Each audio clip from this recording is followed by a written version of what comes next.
Hello, everyone. My name is Christian Eschbach, and welcome to another one of my album reviews. Hey, alright, so I've talked about a fair amount of Queen, including greatest hits, best of packages, something I generally don't get into, but with Queen I had to do it. I've covered at least one regular studio album, and let's talk about Queen Live Killers. I have had this one in my collection since not long after I got a CD player, man. I got my first CD player, I believe it was the Christmas of '92. And I had this CD in my collection no later than Boxing Day of '93. So within the first year of me owning it, I bought it. That being said, this was my wrong introduction to Queen. I don't remember if this was the first. No, this was not the first Queen item I picked up. The first Queen item I picked up would have been News of the World, which I've already covered, and the Queen Classics, which I believe is it was the blue greatest hits I've already covered. I believe that's the classics one. Then I picked this up, and picking this up kind of put me off of Queen for a little bit. And it's only due to my lack of knowledge of Queen, and the songs that were on here kind of, I was like, what? My views have changed since. But I still would not recommend this as an intro album for somebody into Queen, or an early album. This is one you pick up after you've done at least a couple albums of exploration into Queen. Because even with my two greatest hits, best of, classics package, whatever you want to call them, a lot of these songs are not necessarily covered or are kind of looked over, because this would have been done in the 70s and there's none of the 80s stuff in here at all. So the album opens up with We Will Rock You, but it is not the We Will Rock You that everybody is used to, you know, the boom boom clap. It's the way they were originally going to do it, the whole jacked up high speed get into it version, which is really cool because they actually do both versions on here, so you do get to have both, and it's really cool to have the high speed one. That's one of those ones where I really wish, I guess, it would have been on an album, and I don't think it ever was. Then you got Let Me Entertain You, which I had no clue about this song at all. To this day, I have never heard the studio version of that song. I only know this one. And decent tune. Death on Two Legs, another one. Wonderful tune, but I basically only know it off of here. Killer Queen. Really dig Killer Queen. I'm impressed at the live version of it, but it's not as good as the studio version.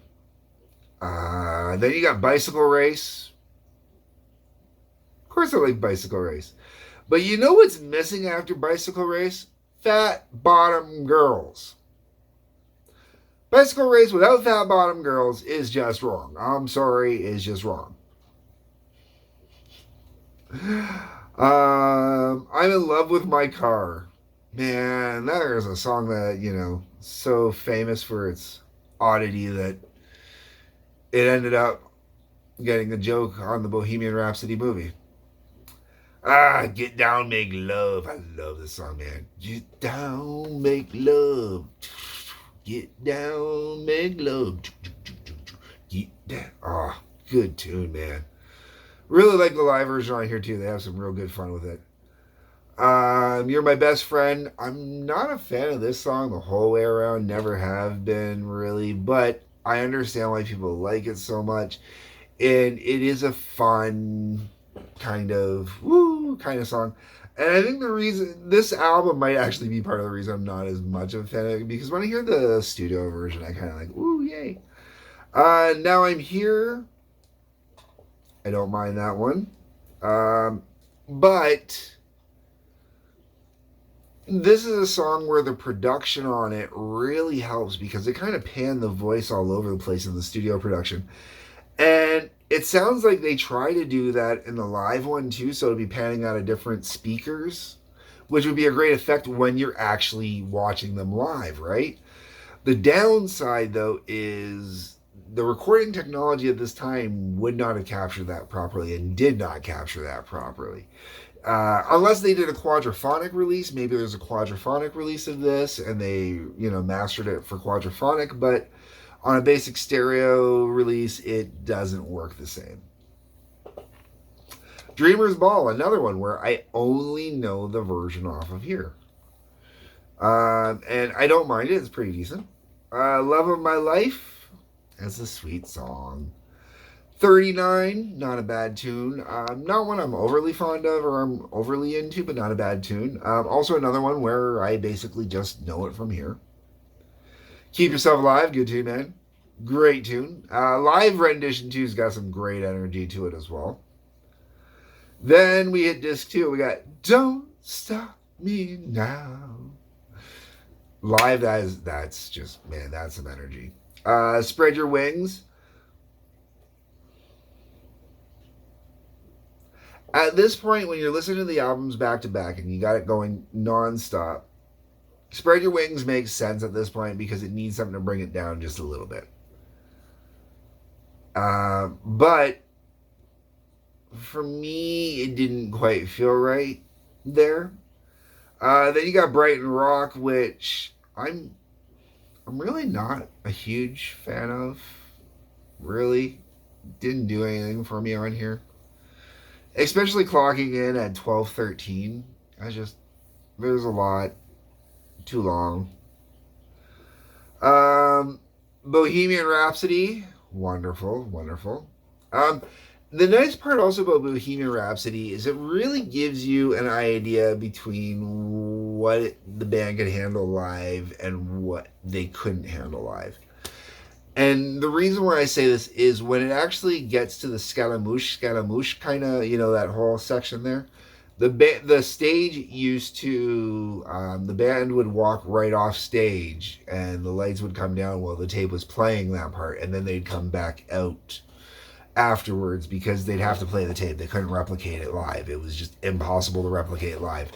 And smart bands that were smart and used tapes live for things like that, always would walk off the stage so people knew they weren't faking the rest of the show. Why do I point that out? Well, you hear about all the crap that goes on nowadays with these bands live, right? Tie Your Mother Down is a fantastic live song.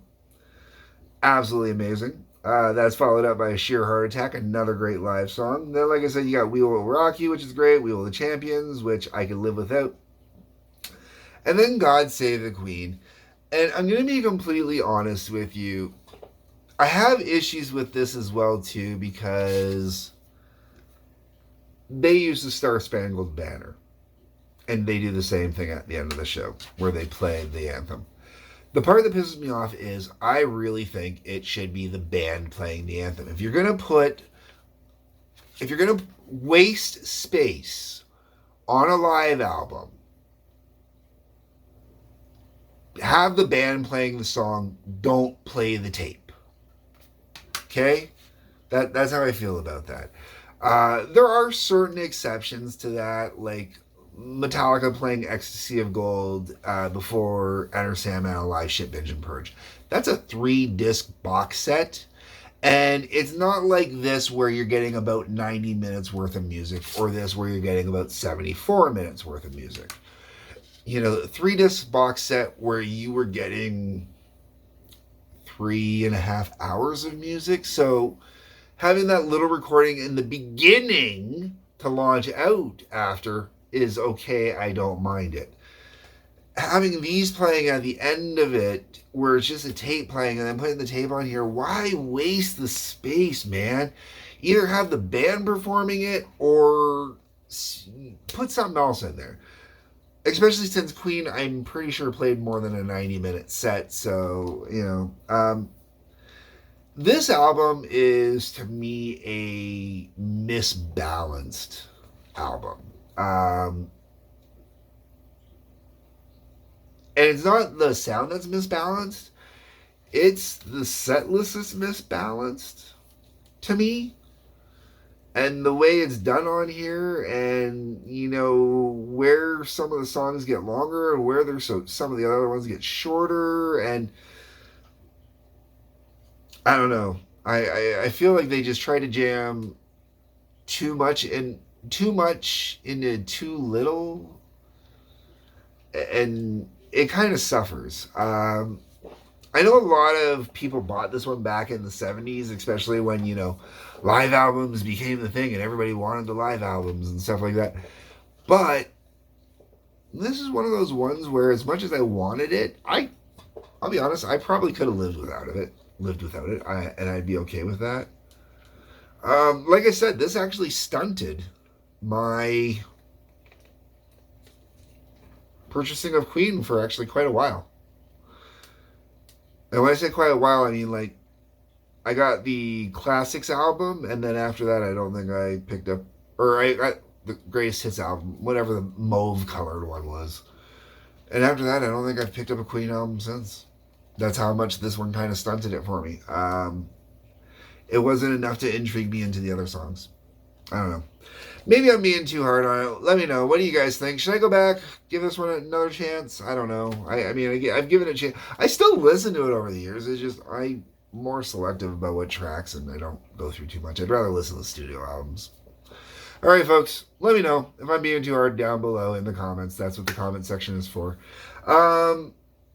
On your way down there in the descriptions, you're going to see a link for the TWA, the Trampoline Wrestling Association. New season is out. A link for the Howling Odyssey, which is where my music endeavors go. Right now, I'm focusing on relaxation music. And Patreon, which is where you can support me. Outside of that, folks, hit the like button, the subscribe button, the bell for notifications. Peace, love, take care.